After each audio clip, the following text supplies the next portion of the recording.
Hello student, स्वागत है आपका अपने यूट्यूब चैनल पे। तो इस वीडियो में हम बताएंगे आपको कि किस प्रकार आप गवर्नमेंट जॉब की तैयारी करके गवर्नमेंट जॉब प्राप्त कर सकते हैं, गवर्नमेंट जॉब ले सकते हैं।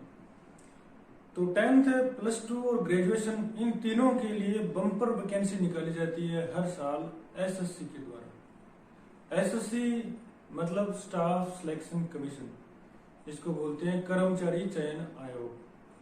ये क्या करता है, ग्रुप डी, सी और बी इन तीनों के लिए केंद्र सरकार के अधीन जितने भी विभाग हैं और केंद्र शासित प्रदेशों में जितने भी विभाग हैं उन सबके लिए हर साल बम्पर वैकेंसीज मतलब बहुत ज्यादा संख्या में भर्तियां निकालता है और उनका प्रोसेस पूरा एसएससी पूरा करती है।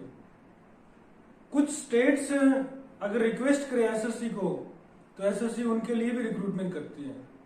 आपने देखा होगा कि जो अपने इंडिया की पैरामिलिट्रीज है जैसे बीएसएफ है, आईटीबीपी या और भी जो है इस तरह की पैरामिलिट्री, उनके लिए भी कांस्टेबल की लाखों की संख्या में ये भर्ती करती है। इनको जीडी लेवल बोल देते हैं, अपने जनरल ड्यूटी कांस्टेबल की होती है उसके लिए। तो हम आज की वीडियो में इसके बारे में डिस्कस करेंगे कि एसएससी की तैयारी आप कैसे कर सकते हो, क्या इसका पैटर्न होता है, क्या सिलेबस होता है, कौन से लेवल पे हम कौन सा एग्जाम दे सकते हैं, साल में कब कब इसके एग्जाम होते हैं, अपने नजदीक में कहाँ कहाँ सेंटर मिल सकते हैं आपको। अगर आप चैनल पे नए हैं तो चैनल को सब्सक्राइब कर लीजिए। हम इस चैनल पे आपको एसएससी की तैयारी करवाएंगे, एसएससी रिलेटेड सारा मैटर करवाएंगे, चाहे वो जीके हो या कुछ और हो। तो अगर आप चैनल पे नए हैं तो चैनल को सब्सक्राइब कर लीजिए। तो सबसे पहले तो डिस्कस करते हैं कि एसएससी कितने प्रकार की भर्तियां करती है, मतलब कौन कौन से ग्रुप हैं उनके लिए भर्तियां करती हैं।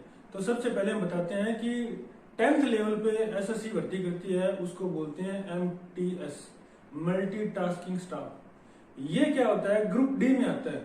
जो भी केंद्र सरकार के अधीन या संघ राज्य क्षेत्र के अधीन, जैसे दिल्ली है, चंडीगढ़ है, दमन दीव है, दादरा नगर हवेली हो गया या पुडुचेरी हो गया, इन में जो भी केंद्र सरकार के अधीन कार्यालय है उनमें ग्रुप डी की पोस्ट होती है, चाहे वो माली हो, चपरासी हो या सेवादार हो, कुछ भी हो।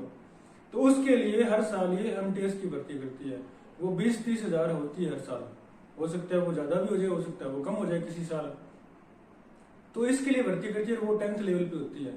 तो 10th लेवल पे होती है भर्ती और इसमें आवेदन मांगे जाते हैं हर साल और इसकी प्रोसेस होती है, प्रक्रिया होती है पूरी, और इसमें सिलेक्शन लेते हैं बच्चे। तो इसमें क्या होता है, बेसिकली इसके 4 पार्ट्स होते हैं। एग्जाम फर्स्ट का 4 पार्ट्स होते हैं। जनरल अवेयरनेस, जिसको अपने बोल देते हैं GK, general English, mental ability and quantitative aptitude, मतलब संख्यात्मक अभियोगिता, जिसको अपने मैथ बोल देते हैं जनरल लैंग्वेज में। तो इसमें 4 पार्ट होते हैं, जीके, मैथ, जनरल इंग्लिश और मेंटल एबिलिटी। तो इसके 4 पार्ट हो गए। ये 10वीं लेवल पे होता है। अच्छा, इसकी हर एग्जाम में ना 0.25 नेगेटिव मार्किंग होती है। मतलब अगर आपने 4 क्वेश्चन गलत कर दिए, आपने आंसर मार्क किए ना, वो 4 आंसर अगर आपके गलत हो गए तो सही काटा जाएगा 1। 0.25 मतलब 0.25, जिसको 1/4 भी लिख देते हैं। तो अगर 4 गलत हो गए आपके सही में से तो 1 आपका सही काटा जाएगा। अगर आपने मार्क करने में 4 क्वेश्चन गलत कर दिए, 4 के आंसर गलत दे दिए, तो आपका सही का 1 काटा जाएगा। टोटल मिला के आपको 5 क्वेश्चन का लॉस हो जाएगा। तो इस बात का भी ध्यान रखना है। इसका सिलेबस आप स्क्रीन पे देख सकते हैं। अब हम बताते हैं आपको कि इसका जो +2 का है उसमें किस तरह की पोस्ट आती है। तो उसको बोलते हैं कंबाइंड हायर सेकेंडरी लेवल। आप देख सकते हो स्क्रीन पे, कंबाइंड हायर सेकेंडरी लेवल। इसमें क्या करता है, हर साल एसएससी हजारों की संख्या में रिक्रूटमेंट करता है, भर्तियां करता है। वो किस लिए, जो क्लरिकल कैडर है ना उसके लिए। वही सेम प्रोसीजर, इसमें 4 पार्ट्स होते हैं, मैथ, इंग्लिश, जीके और मेंटल एबिलिटी, 4 पार्ट होते हैं। 0.25 की इसमें भी नेगेटिव होती है। इसका प्रोसेस थोड़ा सा अलग है, मतलब इसमें पार्ट 1, पार्ट 2 इस तरह के एग्जाम होते हैं और बाद में डॉक्यूमेंट वेरिफिकेशन वगैरह। इसमें भी वही प्रोसीजर है जो सेंट्रल गवर्नमेंट के अधीन डिपार्टमेंट्स हैं उन सब के लिए क्लर्क की भर्ती करती है। इसमें संसद में लोकसभा राज्यसभा में बैठने वाले जो क्लर्क होते हैं वो भी नियुक्त किए जाते हैं। तो इसका भी प्रोसीजर वही होता है। ये +2 बेस पे होती है और ये हर साल निकलती है।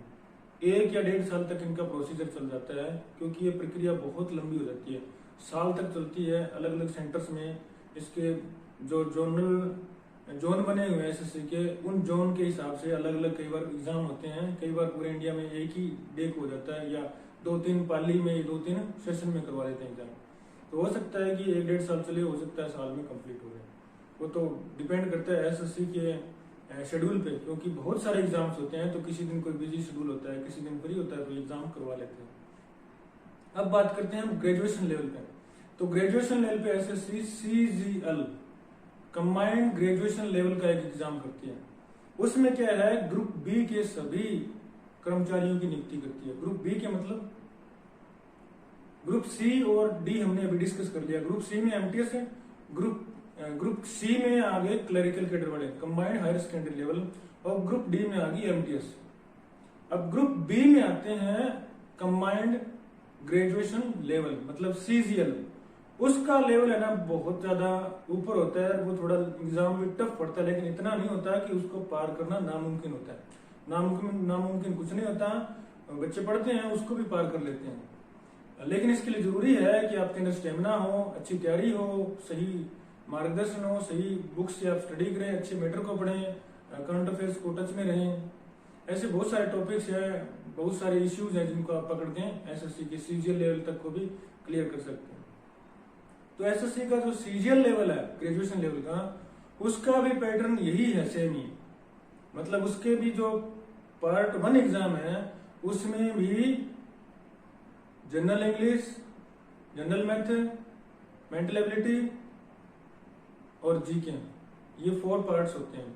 उसका थोड़ा सा पैटर्न अलग है कि उसमें पार्ट 1 एग्जाम में ये हो गया, उसका रिजल्ट आता है, फिर क्वालिफाइंग जो कैंडिडेट्स होते हैं उनको पार्ट 2 एग्जाम में इंटर किया जाता है, फिर उसमें जो क्वालिफाई करते हैं उनको फिर इंटरव्यू के लिए कॉल किया जाता है। इस प्रकार उसका जो टर्म है वो 1 से 1.5 से 2 साल तक चल जाता है। कई बार कुछ ऐसा भी होता है कि वो 1.5 साल से पहले कंप्लीट हो जाता है। तो हमें ये भी ध्यान रखना है। अब मैं बताता हूँ आपको कि कैसे आप सही तरीके से तैयारी करके इस एग्जाम में जॉब हासिल कर सकते हो। अगर आप अभी 10वीं में है, 10th क्लास में है, या +2 कर लिया आपने या +2 कर रहे हो, तो आपके लिए बहुत बढ़िया मौका है कि आप +2 लेवल की और CGL लेवल की दोनों की तैयारी अच्छे से करो। 10th लेवल की तैयारी करने की कोई जरूरत नहीं है। अगर आप करना चाहते हो तो 10th लेवल की भी कर सकते हो, क्योंकि वो इजी एग्जाम होता है। कुछ बच्चों की फिजिक मतलब बॉडी स्ट्रक्चर ऐसा होता है, शरीर हट्टा कट्टा होता है, तो वो एसएससी के थ्रू पैरामिलिट्री में जनरल ड्यूटी के लिए जो कांस्टेबल की भर्ती होती है, जो लाखों में होती है, कई बार तो 1 लाख से ऊपर भी हो जाती है, साल में 2 बार भी कर लेती है वो, तो उनके लिए भी तैयारी कर सकते हैं। पैटर्न वही रहता है इसका, 0.25 इसमें नेगेटिव मार्किंग है और पैटर्न यही रहता है जो आप स्क्रीन पे देख रहे हो। तो उसके लिए भी तैयारी कर सकते हैं। और जो MTS CHSL या ग्रेजुएशन लेवल के लिए तैयारी करने हैं उनके लिए बहुत अच्छा मौका है कि वो भी इस एग्जाम की तैयारी सही ढंग से करें, रोजाना स्टडी करें। और मैं आपसे कहता हूं कि इस चैनल में अगर आप जुड़े रहेंगे तो मैं आपको अच्छे से तैयारी करवाऊंगा। जो भी टॉपिक्स आपको लगेंगे, मुझे लगेंगे कि क्लियर करने वाले हैं, वो आपको करवाए जाएंगे। Thanks for watching.